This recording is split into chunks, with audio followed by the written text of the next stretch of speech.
नमस्कार, मी doctor Anagha Kulkarni. Happy and healthy life at home या आपल्या चॅनलवरती हेल्थ टिप्स असतात, ब्युटी टिप्स असतात, तसंच मोटिवेशनल टॉकला असतात. आपलं हे चॅनल ज्ञानामृत पाजणारे चॅनल है का? तुम्हीच नाव ठेवलं आहे, ते मी नाही ठेवलेलं. आणि सगळ्यात महत्त्वाचं म्हणजे इन्फॉर्मेशन, एंटरटेनमेंट आणि एन्जॉयमेंट. कोणी म्हणतं मॅडम तुमचे पूर्वीचे व्हिडिओ छान होते, कोणी म्हणतं आताचे व्हिडिओ जास्त छान आहेत. प्रत्येकाची आवड वेगळी, निवड वेगळी, व्यक्ती तितक्या प्रकृती नाही का नाही. आणि तोचपणा आयुष्यात नसावा, जरा बदल असावा, होय का नाही. मचाक मचाक चपाक चपाक असं जेवतात. बॅड मॅनर्स,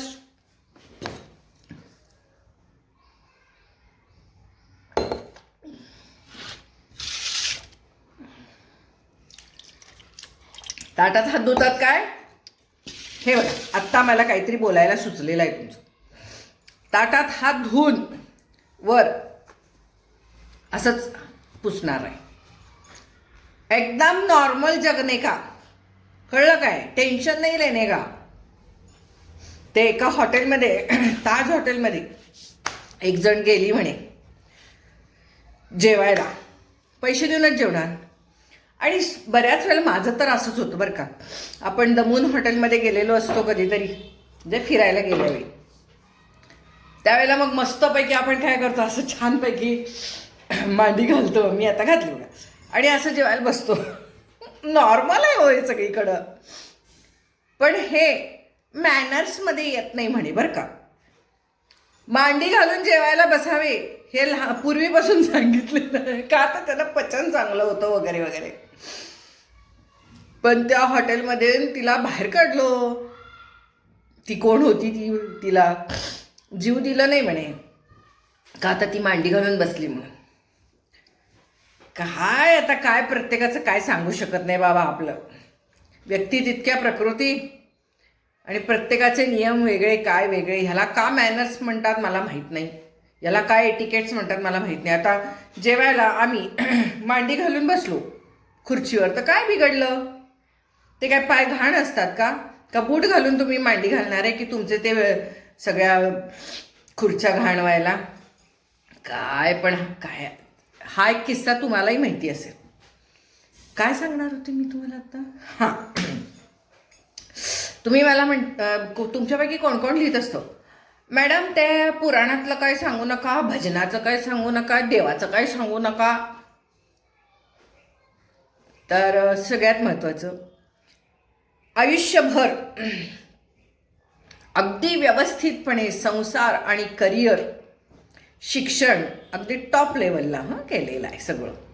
अभ्यास भरपूर, समाजसेवा वगैरे वगैरे, सामाजिक कार्य हे सगळं भरपूर केल्यानंतर वयाच्या 60 नंतर आता जरासं जर का कुठेतरी मन असं ओढ खात असेल तर काय हरकत आहे?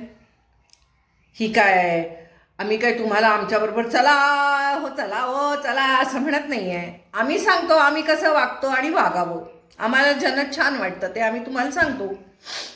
तुम्हाला हॉटेलमध्ये जाऊन रात्री दारू बिरू पिऊन धांगडधिंगा करायला मज्जा वाटत असेल, पिकनिकला जाऊन अर्धवट कपडे घालून तिकडे तुम्हाला एन्जॉय वाटत असेल, कमीत कमी कपड्यामध्ये मोठ्या मोठ्या गळ्यांचे कपडे घालून 4 लोकांच्यात वावरायचं तुम्हाला आवडत असेल तर तो तुमचा प्रश्न आहे. तुम्हाला जे आवडतं ते तुम्ही करता. पुढचं मागचं वाकडं तिकडं हलवत तुम्हाला रील्स करून त्याच्यातनं लाईक्स मिळवायचे असतील तर तो तुमचा प्रश्न आहे. बरोबर आहे ना? आवड आपणी असा प्रकार आहे तो.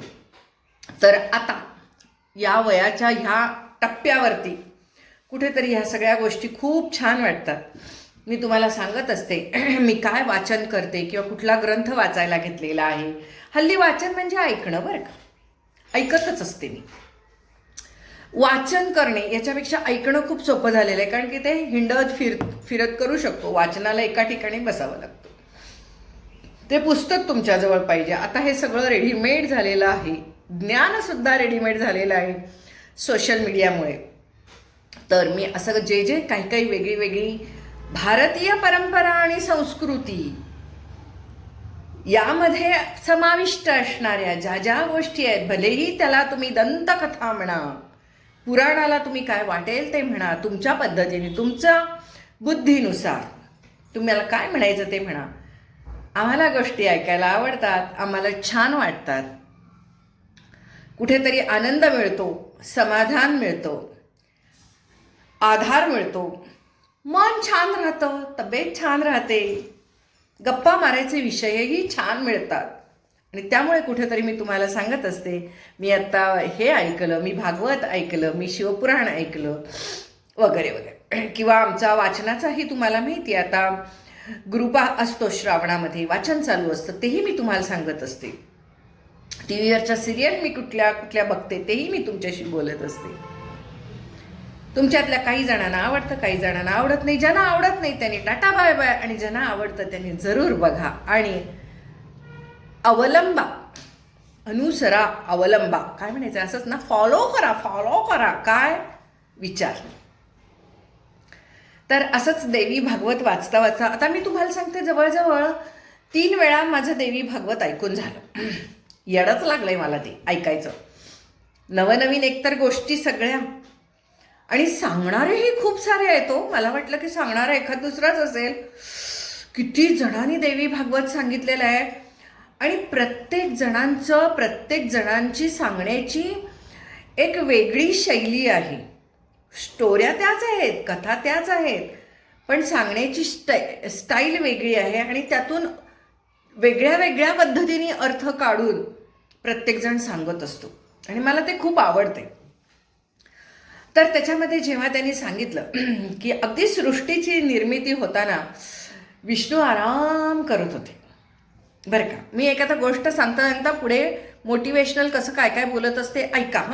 तुम्ही म्हणता गोष्टी सांगू नका, ज्यांना ऐकायच्या नाहीत त्यांनी बाय बाय जावा, तुम्ही दुसरं चॅनल बघा, जावा तोपर्यंत. आमची चॅनल हे अशाच गप्पा गोष्टी, इन्फॉर्मेशन, एंटरटेनमेंट, एन्जॉयमेंट असते. आवडलं तर बघा, नाही आवडलं तर नका बघू. काय त्याच्यात काही जबरदस्ती आहे. आता मी जेवताना करते, मला सुचलं की मी करते लगेच. तुम्ही लगेच टचाक मचाक मटाक टकटक सुरू करता, मी काय ऐकते का नाही. मला जे बोलायचं ते बोलायचं. तर सगळ्यात महत्त्वाचं की त्याच्यामध्ये जेव्हा सृष्टीची निर्मिती होत होती, ब्रह्मदेवांना निर्मिती करायला सांगितली होती. त्या जगदंबेनी सगळ्यांना सांगितलं होतं, कामं वाटून दिली होती. विष्णूला सांगितलं होतं चालवायचं हे सगळं विश्व, तू उत्पन्न करायचं ब्रह्मदेवानी, आणि त्याचा ते बॅलन्स ठेवायचं, संहार वगैरे करून सगळं ते शिवाकडे दिलं होतं काम. तर ब्रह्मदेवानी आपलं त्यांचं चालू आहे काम, आणि त्यात हे आराम झोपी गेले. ते म्हणले की अजूनही तुमचं उत्पत्ती होऊ दे, त्याच्यानंतर मी चालवायला येतो. विष्णू आपले निवांत झोपले. त्यावेळेला विष्णूंच्या कानाच्या मळातून बघा त्यांनी कसं सांगितलेलं असेल पूर्वीच्या काळी, काय घडलं असेल, काय सांगितलं असेल, सांगण्याची पद्धत. म्हणजे हे ऋषीमुनी म्हणजे काय सायंटिस्टच होते बहुतेक. काय सांगायचं तुम्हाला. आयुष्यामध्ये आपण ऋषीमुनींचं खूप काय म्हणतात ऋणी असलं पाहिजे. ते सायंटिस्ट म्हणूया आपण त्यांना. आपण म्हणतो ना आमच्या संस्कृतीत लिहून ठेवलेलं आहे, आमच्या भारतीय संस्कृतीत सगळं पुराणांमध्ये लिहून ठेवलेलं आहे. कुठलाही शोध लागला की आपण म्हणतो आमच्या ऋषीमुनींनी आधीच लिहून ठेवलेलं आहे. म्हणजे ऋषीमुनी आमचे सायंटिस्ट होते असा त्याचा अर्थ होता. देवता, पितर, सायंटिस्ट, आई वडील यांना खरंच उठल्यावरती रोज आपण नमन केलं पाहिजे, त्यांच्या ऋणात राहिलं पाहिजे, नमस्कार रोज त्यांना केला पाहिजे. तर काय सांगत होते मी, तर त्यांच्या कानातून, विष्णूंच्या कानातून मधु आणि कैटभ मळात असे 2 दैत्य निर्माण झाले, राक्षसी वृत्तीचे, म्हणून त्यांना म्हणायचं दैत्य. तर हे मधु आणि कैटभ जे होते की नाही, हे सगळे राक्षस पण प्रचंड तपश्चर्या वगैरे करतात हो, आणि देवाला हे करून घेतात, काय प्रसन्न करून घेतात, आणि त्यांच्याकडनं वर वगैरे घेतात हो. तसं ते मधु कैटभांनी सुद्धा प्रचंड हे केले सगळं. आणि जसे ते जन्माला आले, आता समुद्रामध्ये जन्माला आल्यावर प्रचंड म्हणजे प्रचंड काय गोंधळ घालायला लागले, लाईट गेले, गोंधळ घालायला लागले, पळापळ इकडं तिकडं सैरा वैरा धावायला लागले. ते मधु कैटभ म्हणजे काय हे पुढे गेल्यावर सांगेन, तोपर्यंत जरा धीर धरा. तर हे मधु कैटभ सैरा वैरा धावायला लागले, सगळ्या समुद्रामध्ये गोंधळ घालायला लागले. ते ब्रह्मदेवानं काय सुचेना हो, ब्रह्मदेवांना अजिबात काय कळेना. त्यांच्या विश्वनिर्मितीच्या कार्यामध्ये प्रचंड गोंधळ व्हायला लागला, सुचू देईना ते.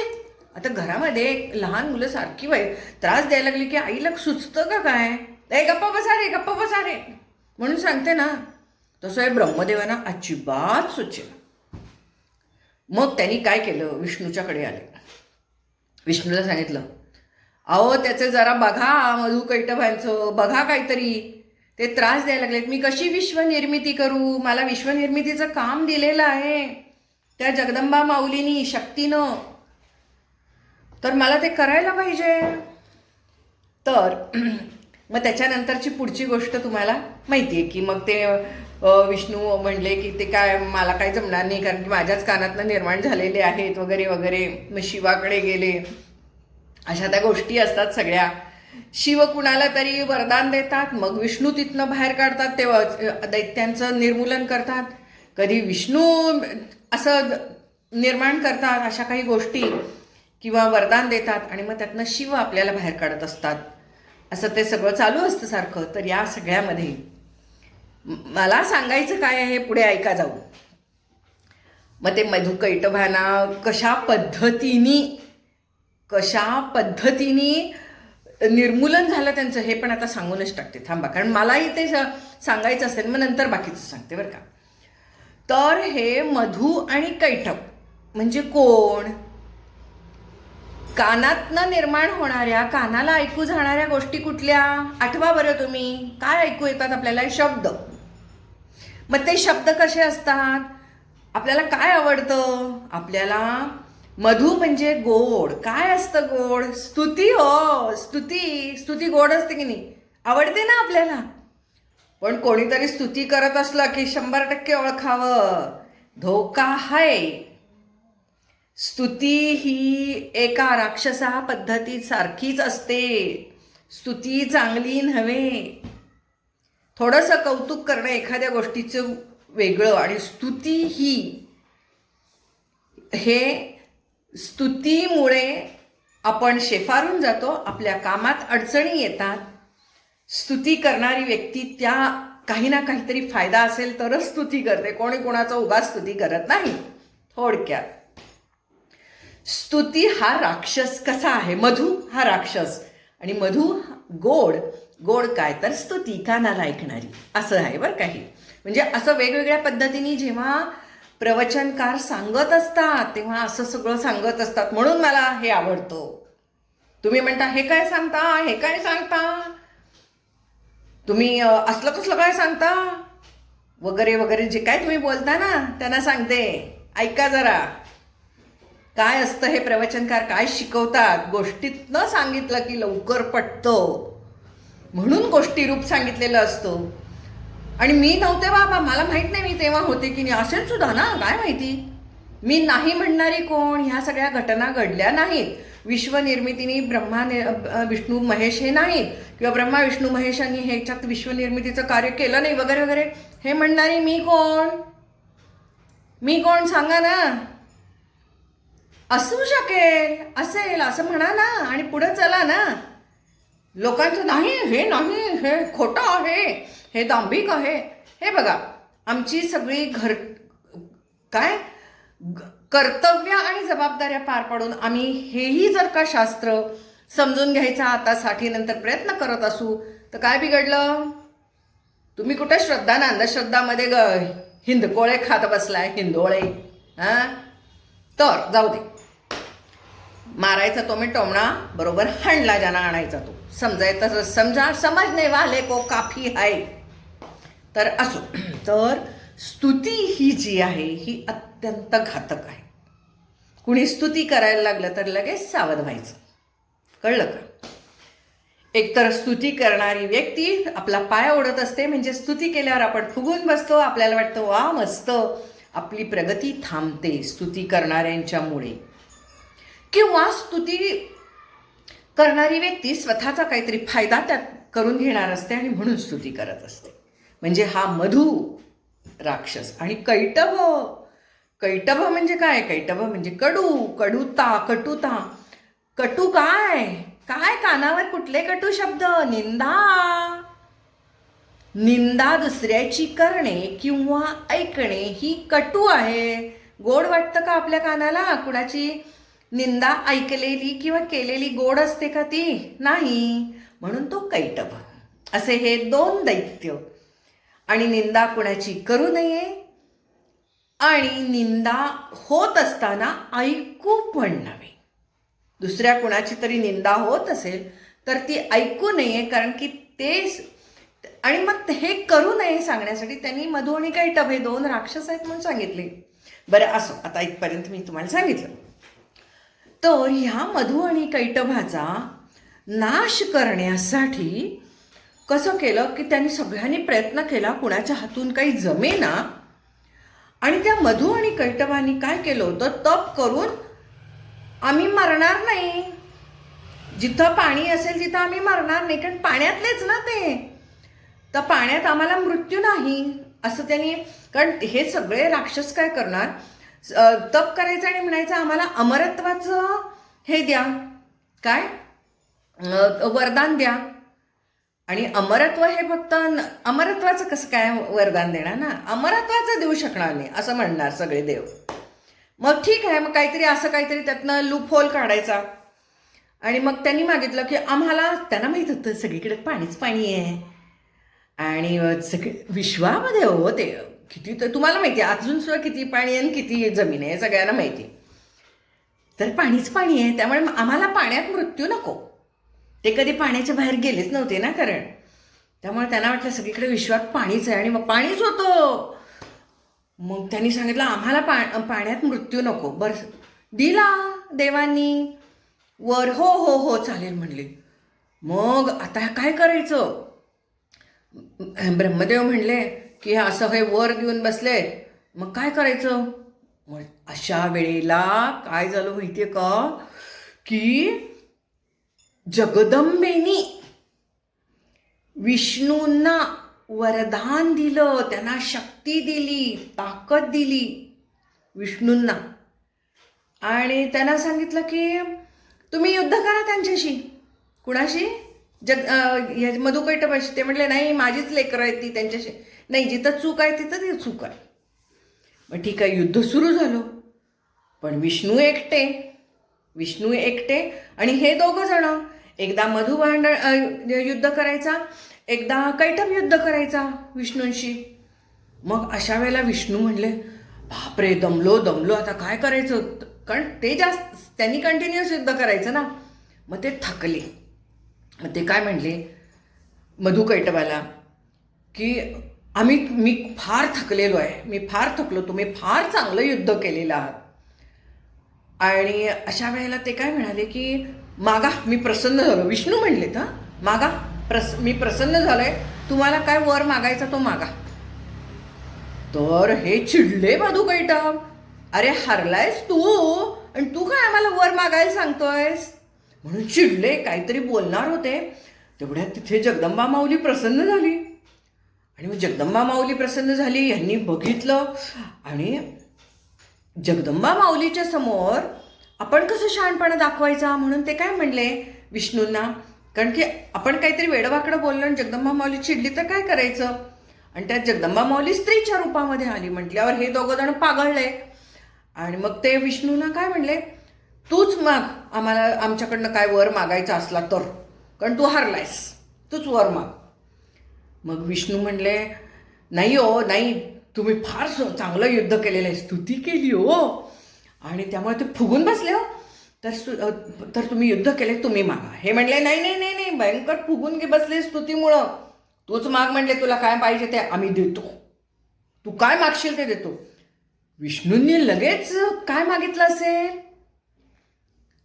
म्हणजे काय मागितलं असेल, तुम्ही दोघांनी माझ्या हातून मरा, हे त्यांनी हे मागून घेतलं वर. बरं, आता समोर जगदंबा माऊली स्त्रीच्या स्वरूपात उभी आहे, स्त्रीच्या स्वरूपात. एका स्त्रीसमोर आता एकदा दिलेला शब्द नाही कसा म्हणायचा ना, हा प्रश्न पडला. मग त्यांनी कसं केलं, बरं बरं ठीक आहे ठीक आहे, तुझ्या हातनं आम्हाला मरण येऊ दे, चला दिला, वर दिला, पण आमची अट आहे. काय अट आहे तुमची, तर म्हणले की आम्ही, आता त्यांना माहीत होतं सगळीकडे पाणीच पाणी आहे, आम्हाला जिथं पाणी नसेल तिथं मृत्यू यायला पाहिजे, सांगून टाकलं त्यांनी. मग सांगून टाकलं की आम्हाला कुठंही पाणी नसेल अशा ठिकाणी मृत्यू यायला पाहिजे. त्यांना काय वाटलं, अशी जागाच नाही आहे कुठं, त्यामुळे आपल्याला मृत्यू येऊच शकत नाही. या ठिकाणी जगदंबा माऊलीने काय केलं, विष्णूंना ताकद दिली, आणि विष्णूंनी आपलं प्रचंड काय म्हणायचं, विकट असं मोठं रूप निर्माण केलं, स्वतःचं मोठं रूप घेतलं विष्णूंनी. जसं कृष्णाला विराट रूप दाखवलं होतं की नाही कृष्णानं अर्जुनाला, त्याप्रमाणे विराट रूप घेतलं त्यांनी.